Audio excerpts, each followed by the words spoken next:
You want me to put that on my todger?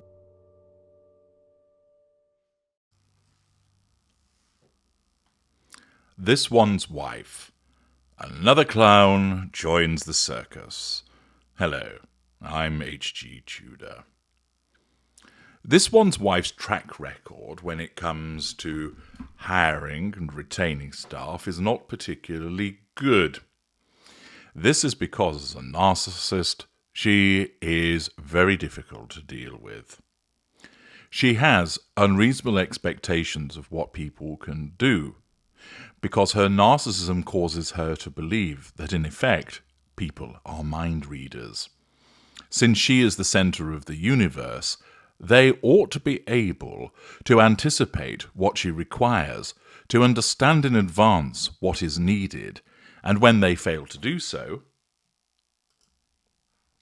this one's wife is unable to understand why they simply could not get it right. This results in her paranoia, telling her that these employees, the staff, are being deliberately awkward, that they are being intransigent, that they don't like her. Accordingly, the narcissism interprets that failure as a threat to control, which necessitates punishment on her part. This means shouting at people, glaring at them, giving them a silent treatment. All of this makes for very difficult working conditions. This one's wife's sense of entitlement causes her to believe that she can talk to people as she pleases because she's the one that's in charge and she's important. I'm paying you. Whereas it's likely, of course, that these individuals are being paid from donations that have come from other individuals. She has no emotional empathy for the circumstances of those that work for her. She's not interested in their own personal problems. Get it done. She is not accountable for her behaviours. If she's spoken to you in a way that's upset you, that's your problem. You ought to have done your job properly. That's not her problem. It's yours. We know that away from the public eye, she will act in a haughty manner, issuing orders, making demands, tearing a strip off people. And naturally, these individuals will be subjected to a range of manipulations, in some instances praise and flattery, but often devaluing behaviours when they are deemed to have fallen short. As a consequence, this one's wife generates a toxic working environment, and you cannot expect the Prince of Ginger Pubes to come along and solve the situation. He will just stay out of the way, thinking, well, at least she's not shouting at me. And he's likely always to believe her explanation as to why there has been a problem. He hasn't yet worked out that it's his wife who is repeatedly the problem, not everybody else.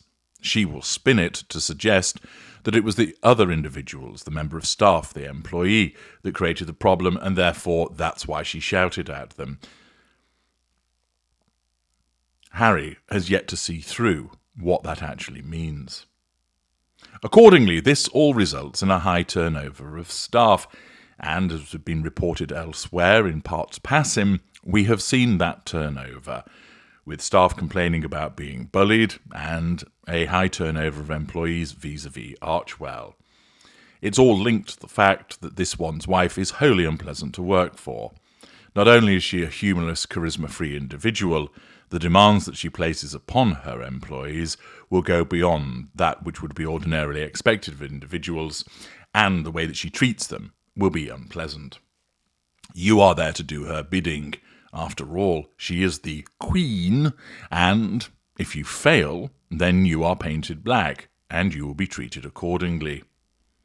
Notwithstanding this, there are others which continue to try and work there, and as per Victoria Ward in the Telegraph, the Duke and Duchess of Sussex hire brand manager as UK spokesman. Now, this is interesting because it demonstrates two things. First of all, another clown has come to join the circus, completely unaware of what he's getting himself into, or if he has an inkling, suitably arrogant enough to think that he can solve it and that he will be able to tolerate working with her. Secondly, note the emphasis on a UK spokesman.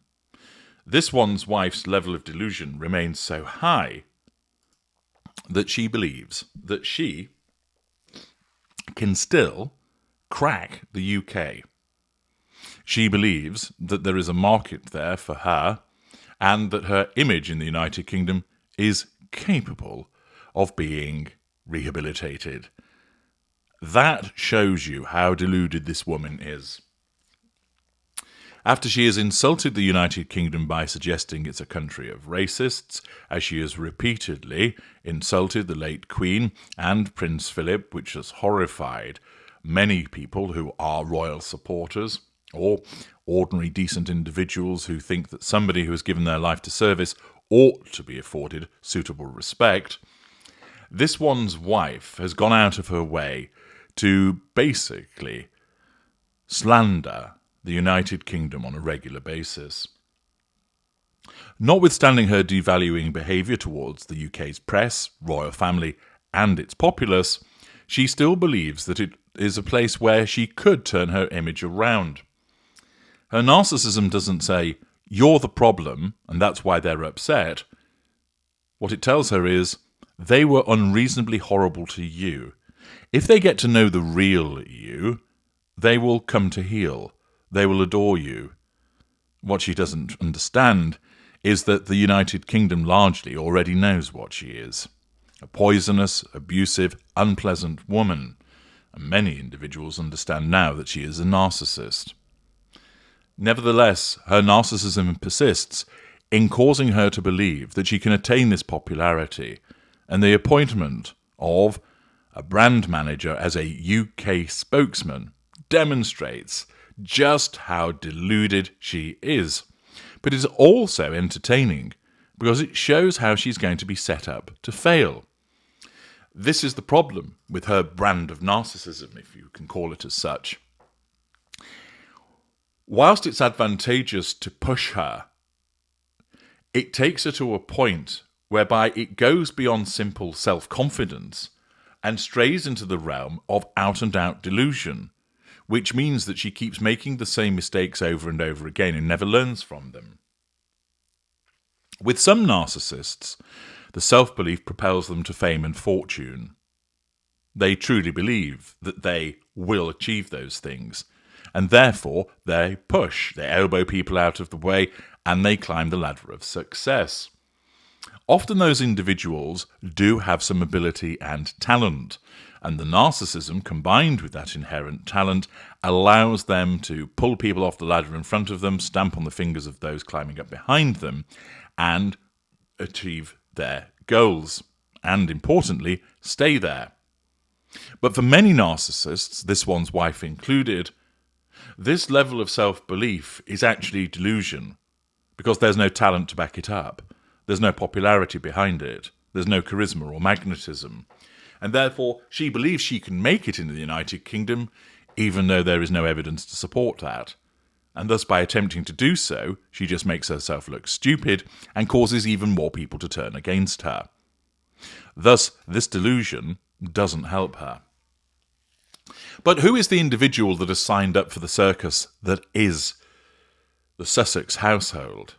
Well, it's an individual called Charlie Gibson, or Gibson, and Hilary Rose comments in the Times, and it's worth sharing her observations about it.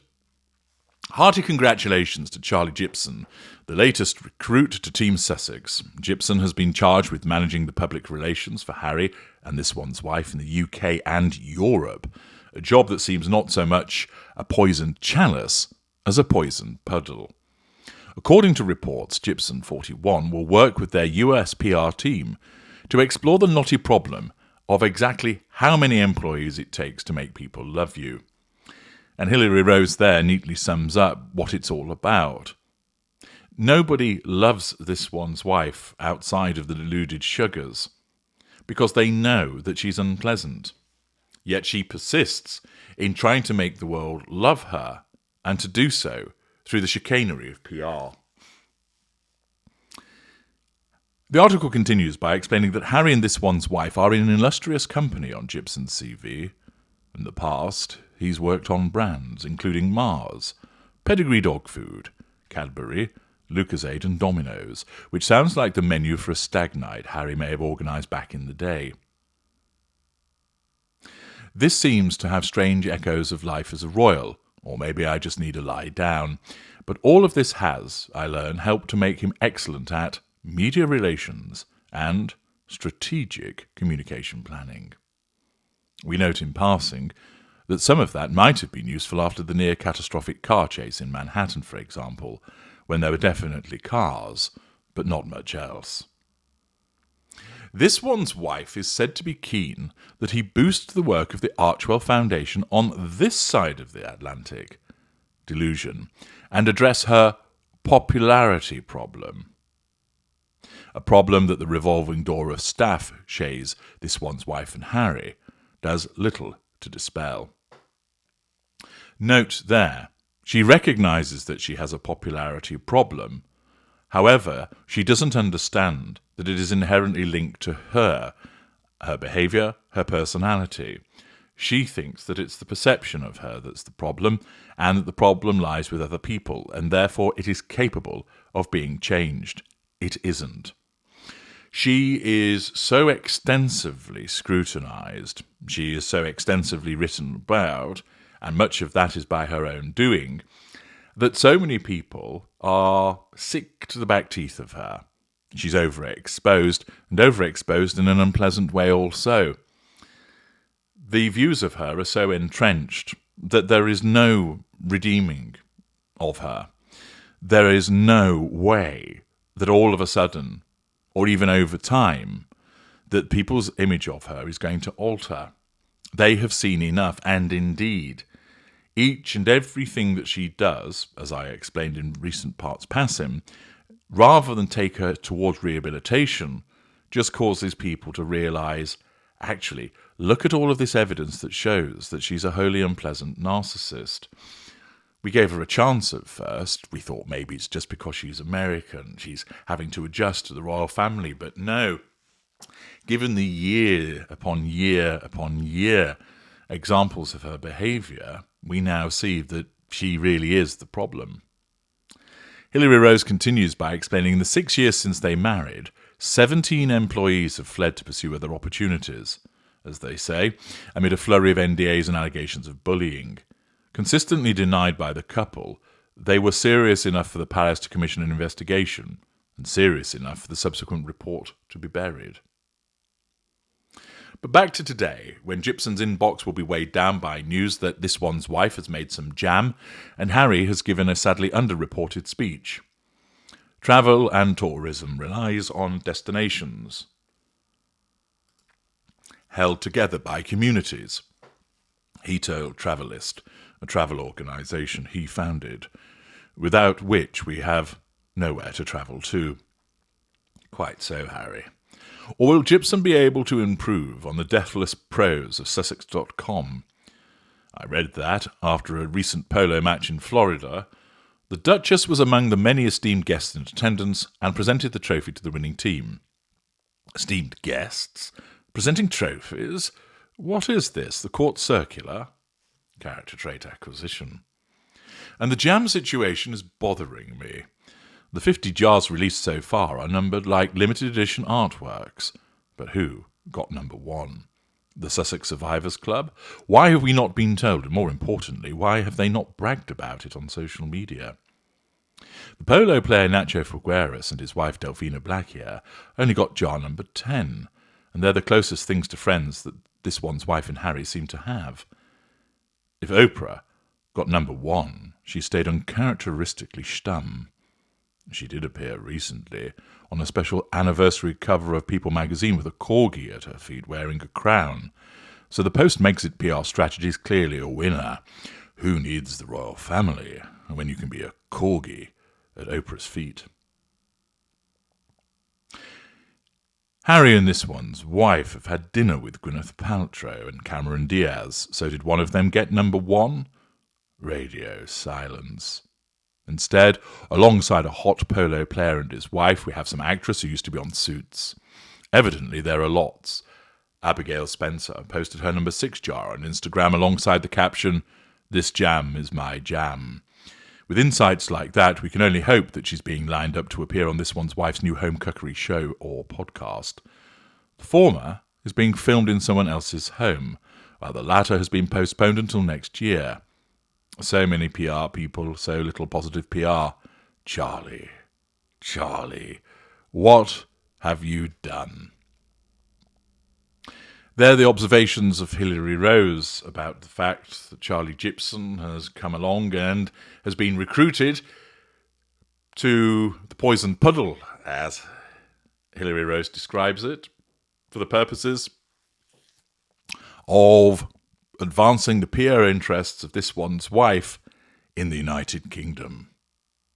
Oh dear. Well, it's not going to go particularly well. It really is a thankless task, but it demonstrates how This One's Wife persists in believing that she can become popular, that the evidence all points to the fact that not only is she not popular, that she becomes increasingly unpopular. But as a narcissist and operating with her levels of self-delusion, she needs to be popular. She demands that she's popular. You must admire her. And thus she fritters away yet more donated money, trying to cause people to be persuaded, to like her, to admire her, to adore her.